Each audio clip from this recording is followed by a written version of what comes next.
This is the story of something that still haunts me when the night gets too quiet. If you're listening to this alone, maybe keep the lights on. I'm not joking, because what happened in that forest was real. Too real. And now, I'm going to tell you everything, exactly how it unfolded. It was supposed to be a fun weekend getaway. Just the four of us. Me, Jake, my girlfriend Emily, my best friend Ryan, and his sister Sarah. We wanted a break from college life, so we planned a day trip into a forest that Ryan had read about online. It wasn't a touristy place, just a quiet patch of woods 2 hours from the city. It sounded perfect. Fresh air, peace, and no phone signals to bother us. But we didn't know what we were stepping into. We got there around noon. The forest was calm and beautiful. Sunlight spilled through the branches. The trees were tall and silent, and a little stream flowed nearby. We laughed, took pictures, and walked along the trail, carrying snacks and a Bluetooth speaker. Everything felt light and carefree. We found a perfect spot near the stream and set up a small picnic area. Emily and Sarah spread out a blanket while Ryan and I gathered firewood, planning to stay until evening and head back before it got too dark. But something about the place began to feel off. At first, it was small things. Our phone clock started to glitch. The music kept pausing like it was buffering, even though the speaker wasn't connected to the internet. Then, as the sun dipped lower, the forest became eerily quiet. It wasn't the kind of quiet where you feel peaceful. It was heavy, unnatural. No birds, no insects, not even the sound of the wind through the leaves. Just silence. Emily noticed. At first, she looked up from her drink and said, "Does it feel weird to anyone else?" We all nodded. Then we heard it. Footsteps, crunching leaves, slow, steady steps. But when we turned, there was no one there. Ryan pointed his flashlight toward the trees, but the beam just hit emptiness. "Probably an animal," he said, trying to sound brave. We went back to the fire, a little tense but still pretending. Everything was fine. Then the speaker turned on by itself. It crackled. No music, just static. Then a whisper. A woman's voice, low and breathy. "Get out. Get out." Sarah dropped her drink. Jake quickly turned off the speaker. No one laughed this time. I looked around. Nothing. But the air felt colder, heavier. "We need to leave," Emily said. We all agreed. We packed up quickly and started walking back along the trail. Or at least we tried to. The path was gone. I swear to you, we had followed that trail like a straight line earlier. Now it was just trees, thick and unfamiliar. We walked for 20 minutes in what we thought was the right direction, only to end up back at the stream where our picnic had been. "This doesn't make sense," Ryan muttered. He pulled out his phone. No signal, no GPS. "It's like this place is playing tricks on us." Then came the screaming. It was far away at first, then closer. A woman's scream, raw, terrified. Sarah gripped my arm. "That's not Emily, right?"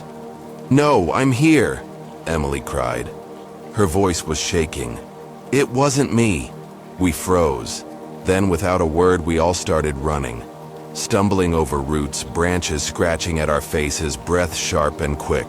We thought if we just kept moving we'd hit a road, a clearing, anything.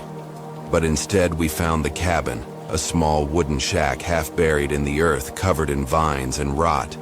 It shouldn't have been there. It wasn't on the map. There were symbols carved into the door, old strange ones. Ryan reached for the handle. "Don't," Sarah whispered, but it was too late. The door creaked open by itself.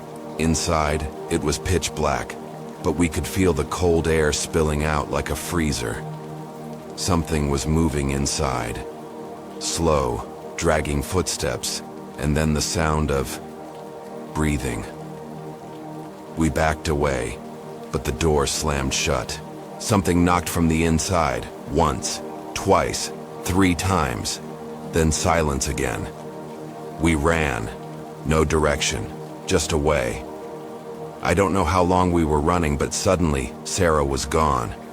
1 second she was behind us, then nothing. We shouted her name. We cried. Emily dropped to her knees. "I told you," she whispered. "We shouldn't have come." Then Ryan heard something, a soft voice calling his name. "Ryan, help me." It was Sarah's voice. He bolted toward it, ignoring our screams to stop. We chased him, but the forest kept pulling him deeper. Emily and I ran and ran until suddenly there were headlights, a road, a car, a forest ranger's truck.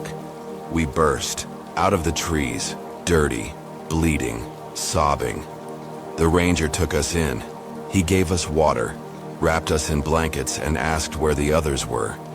"We lost them," I whispered. "They're still in there. They sent a search team." The next day they found the cabin, but it was empty, old, abandoned for decades. They found no tracks, no signs of Ryan or Sarah, not even the trail we swore we followed earlier. The official report says they got lost, but I know that's not true. Emily hasn't spoken about that night since. She doesn't even like trees now. I still dream about that voice, about the knocking, about the way the forest changed right in front of us. So if someone ever asks you to go on a trip into some quiet, hidden forest that no one's heard about, say no, because sometimes the forest doesn't want you to leave. Some places don't just feel wrong, they are wrong. And once you enter them, something enters you too. It all started with a challenge. You know how friends can be, especially when someone says, "Let's do something scary." That's exactly what happened one Friday evening when Ava, Tyler, Mia, and my name's Liam by the way, were hanging out at Mia's house. It was getting dark outside, and the rain had just stopped when Tyler brought up an old urban legend. "There's a forest just an hour from here," he said, "called Hollow Pine. People say you can hear voices in there after midnight. Some say the forest shows you your deepest fear." I laughed. "Voices in the trees? Come on, man." But Tyler, being the fearless one, grinned and leaned forward. "Let's go there tonight." I wish we'd said no. I really, really do. We left after dinner with flashlights, snacks, and a whole lot of fake courage. Ava was nervous but didn't want to be the one to back out. Mia just looked curious, like she thought the whole thing was some kind of joke. I was half excited, half annoyed, but I didn't want to be the only one to stay behind. We reached Hollow Pine around 11:45 p.m. The trees looked tall and thin, like bones sticking out of the earth. The forest was dead quiet, not peaceful quiet, but silent in a way that pressed against your ears. The kind of silence that feels like it's listening to you. There was a narrow trail leading into the woods. We followed it, flashlights bouncing, over tree trunks and tangled roots. For a while everything was just dark and boring. But then Tyler stopped and said, "Did you hear that?" We all froze. "What?" Mia asked, her voice soft. Tyler turned toward the trees. It sounded like someone whispered my name. We stood still, listening. Nothing. Ava shook her head. "You're just trying to scare us." But that's when I heard it. Liam. A whisper, right by my ear. I spun around. No one was there. Everyone was in front of me. I tried to laugh it off, but my hands were already shaking. "Let's keep walking," I said. "We've come this far." We moved deeper in. The trail faded. The trees closed in. The light from our flashlights seemed weaker now, like it struggled to cut through the dark. That's when the forest began to change. I noticed it first. Ava was gone. We turned back, called her name, searched the area. Her flashlight was lying on the ground, still on, spinning slowly like someone had dropped it in a hurry. No footsteps, no sound, just gone. Panic set in. Mia was crying. Tyler was yelling Ava's name again and again, but his voice started sounding strange, like it was echoing inside a tunnel. Then Mia gasped and pointed. "There! Is that Ava?" Far ahead, between two trees, we saw a figure. Long, dark hair. Same jacket Ava was wearing. She wasn't moving, just standing still, her back to us. "Mia, stay here," I said. "Tyler and I will go." We walked slowly toward the figure, but as we got closer, something felt wrong. Too still, too quiet. Then the figure twitched, its head turning a little too far, too slowly. That wasn't Ava. Its head snapped toward us. No face, just blackness where the eyes and mouth should be. We ran. Mia was gone when we got back, just like Ava. Only her flashlight remained, cracked and flickering. Tyler grabbed my arm and said, "We need to get out, now." We ran through the woods, tripping, panting, not caring which direction we went. Every tree looked the same. Every path disappeared behind us. I kept hearing whispers. My name, my mom's voice, my own laugh from when I was a kid. Then Tyler fell. I turned to help him, but he was crawling backward, eyes wide. It's me," he stammered. I looked, and there was another Tyler standing between the trees. Identical, but again, no face, just skin stretched smooth where the Yasao features should be. I ran until I saw the headlights of my car through the trees. I didn't stop. I jumped inside, locked the doors, and waited until the sun came up. I never saw Ava, Mia, or Tyler again. Police searched for weeks. Nothing. No bodies, no signs. Just empty forest and old warnings carved into the trees. Warnings like leave while you can, and they take what you fear. That forest doesn't need a reason. It just is. It waits. It listens. And if you go deep enough, it finds the part of you you try to hide. So yeah, if someone dares you to visit Hollow Pine or any quiet forest in the middle of nowhere, just remember this: some places are hungry. Some doors in the world should never be opened, especially when they weren't there yesterday. It happened last summer, and to this day, I can't fully explain what we saw, or what followed us back. It was supposed to be a relaxing day trip. Just me, Claire, my cousin Josh, and our friend Lily. We had all just finished our final exams and wanted a break before the next college semester.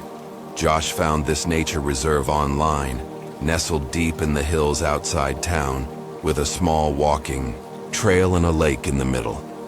Quiet, private, perfect. We packed a cooler, brought towels, Bluetooth speakers, and drove out early in the morning. The road twisted between mountains and pine trees, and after an hour or so, we reached the trail entrance. It was old and barely maintained, but it had a faded wooden sign that read Whistler's Hollow. We joked about the name but didn't think much of it. The trail was peaceful, almost too quiet. No birds chirping, no animal sounds, just wind in the leaves and the occasional crunch of our shoes. It was weird, sure, but peaceful in a way. We laughed, took pictures, and by the time we reached the lake, the sun was high above. The lake was beautiful, still water reflecting the sky, a circle of trees hugging it from all sides. We laid out our blanket near the edge and ate lunch, then just lay there talking. Claire dipped her feet in the water while Josh skipped stones. Everything was fine, until Lily pointed at something across the lake. "Was that always there?" she asked. We turned. Across the lake, tucked between two thick trees, was a small wooden door. Just a door, standing by itself. No walls, no frame. Nothing behind it, just a door in the middle of the woods. Josh laughed. Someone must have put that up as a prank. I wasn't laughing. There was something about the way it stood. It looked aged. Dark wood, iron hinges, moss creeping up from the bottom. It was maybe 7 feet tall and a little crooked, like it had been standing there for decades. Claire stood. "Should we go look?" "No," I said too quickly. "We came to relax, remember?" But Josh was already curious. "Come on, it'll make a cool photo." And just like that, they started walking around the lake. I followed reluctantly, and the closer we got, the colder the air seemed to feel. There was no breeze, yet the hair on my arm stood up. It was like the forest held its breath. When we reached the door, we realized something stranger. It wasn't standing on anything. There were no supports, no ropes. The bottom didn't even fully touch the ground. It just hovered, an inch or two above the dirt, like gravity didn't apply. Claire reached for the handle. Lily stepped back. "Don't."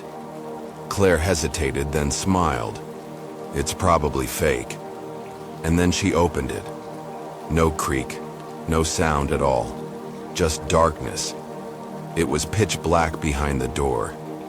Not the normal kind of dark, unnatural dark. Like it wasn't empty behind the door, but hollow. And it felt like something was watching from the other side. I grabbed Claire's arm. "Close it."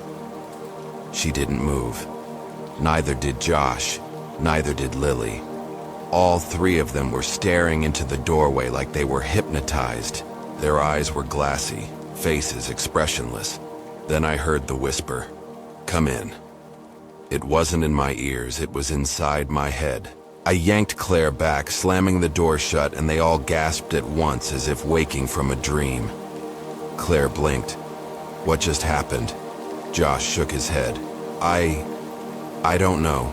I felt like I was floating." We didn't speak after that.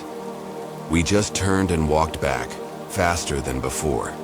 None of us looked back. When we got to the car, I glanced toward the trail, and the door was gone.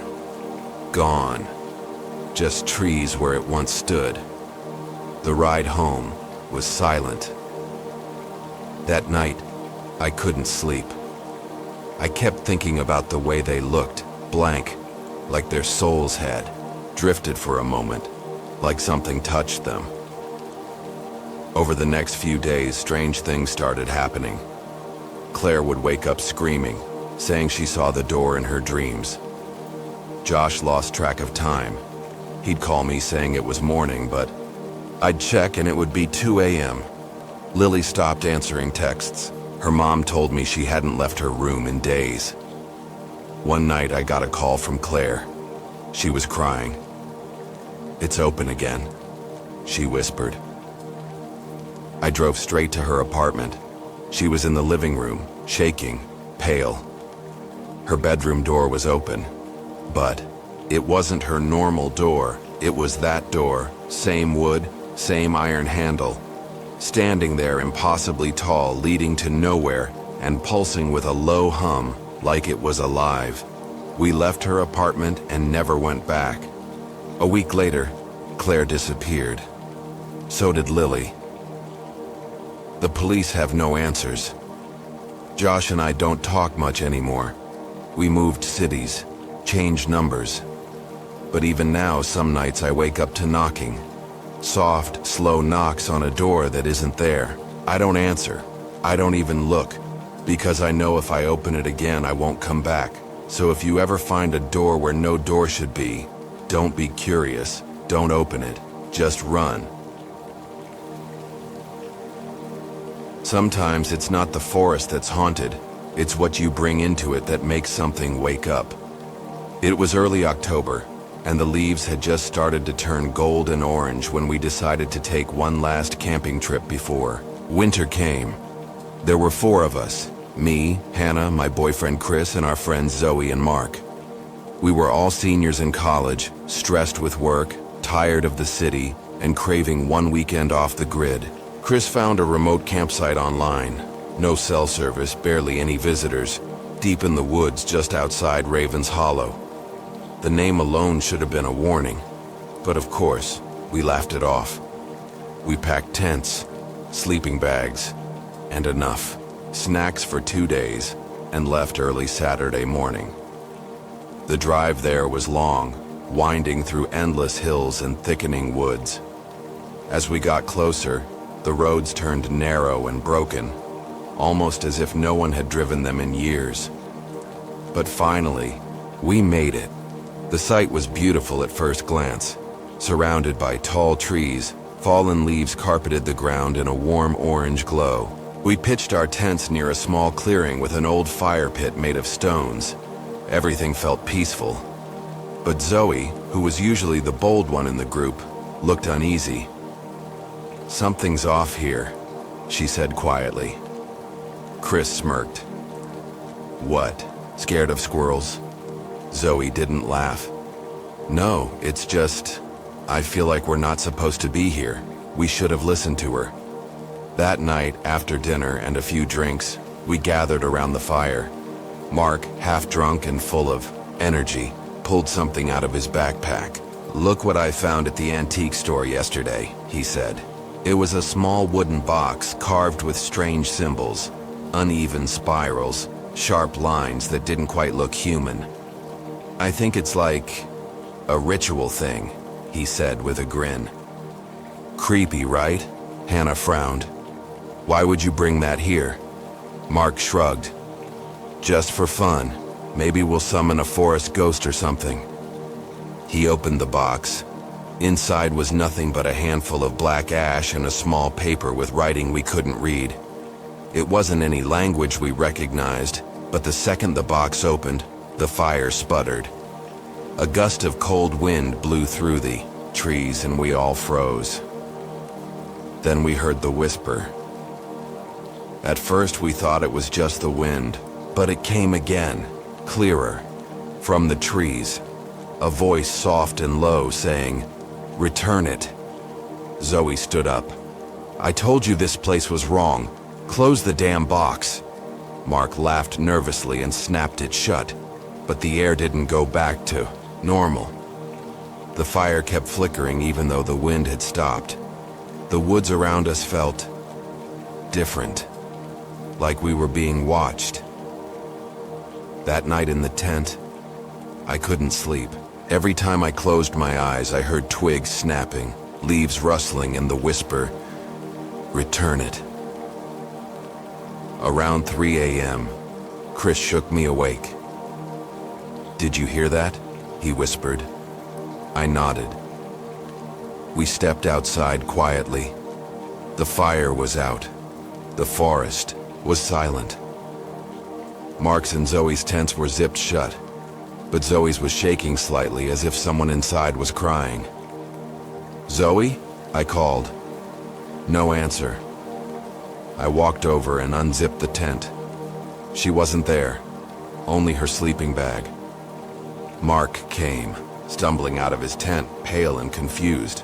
"She was right here," he stammered. "I swear we were both asleep. She was next to me." We searched everywhere, called her name, nothing. Chris found something by the edge of the trees, Zoe's necklace, and next to it, footprints. Not hers. These were larger, barefoot, but not quite human. The toes were long, spread unnaturally wide, and they didn't go forward. They circled our camp, again and again, watching. We grabbed our stuff and left at dawn, half hiking, half running until we found the car. Zoe was never found. The police said she got lost, that she probably wandered off in the dark, But we knew better. Something in those woods took her. Mark changed after that. He barely talked. Then a week later, he disappeared too. His parents found his room empty, except for the wooden box, open again, with fresh ash inside. Chris and I don't talk much now. We both moved to different cities, tried to forget. But some nights, I still hear that whisper in my dreams.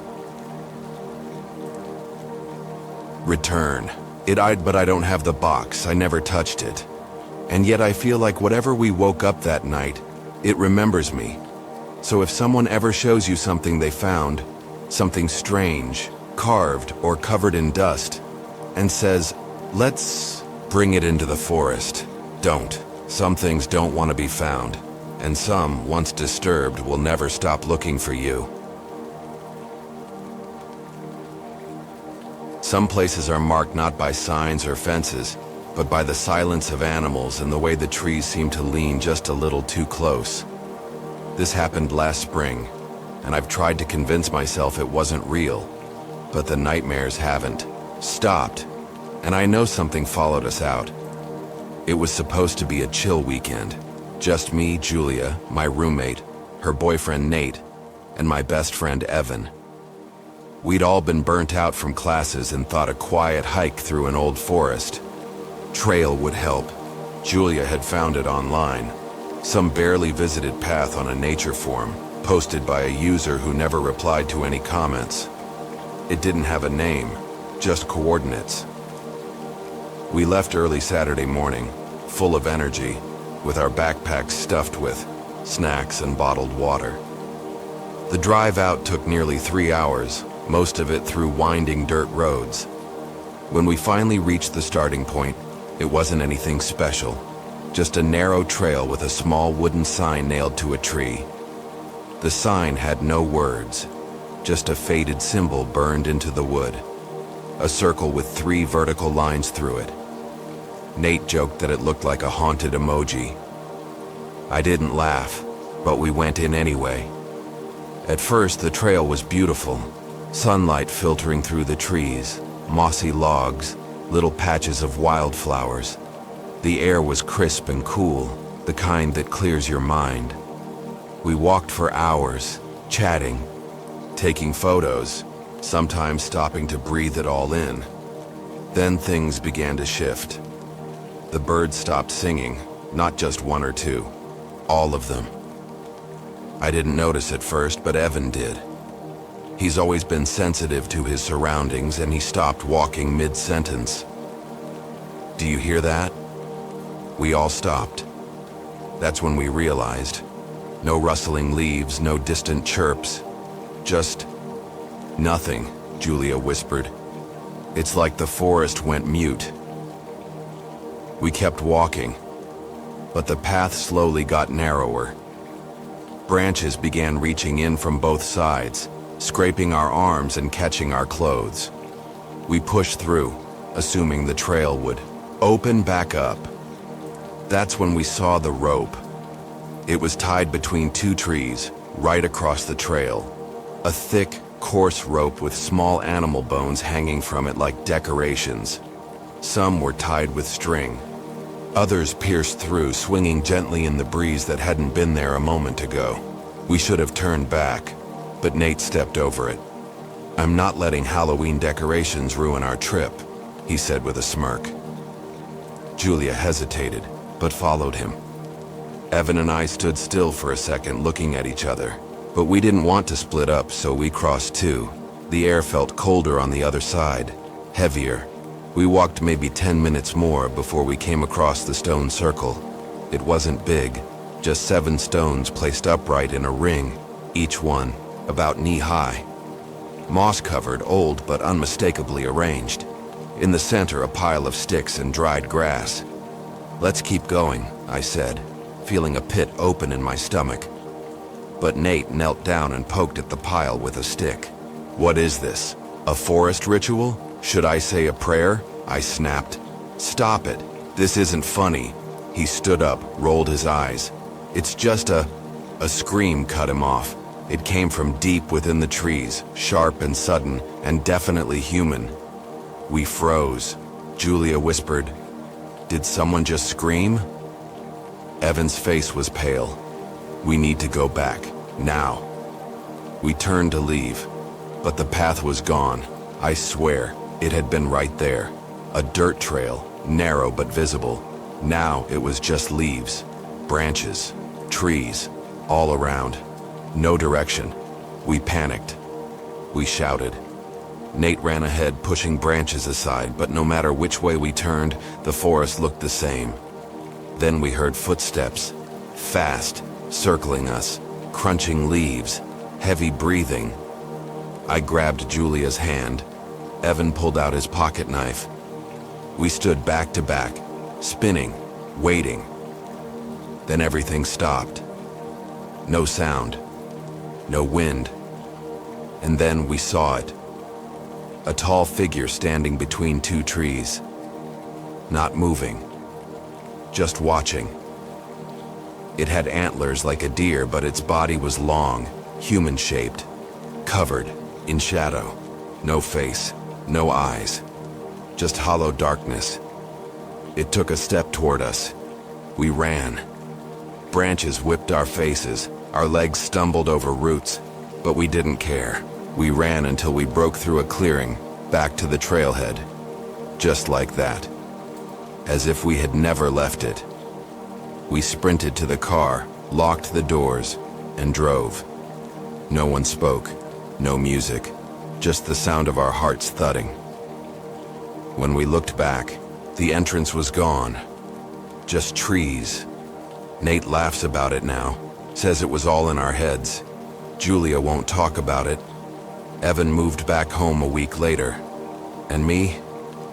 I still hear the scream in my dreams. Still see the symbol burned into wood. Still feel the forest watching me when I walk alone. And sometimes, just sometimes, when I close my eyes at night, I see antlers.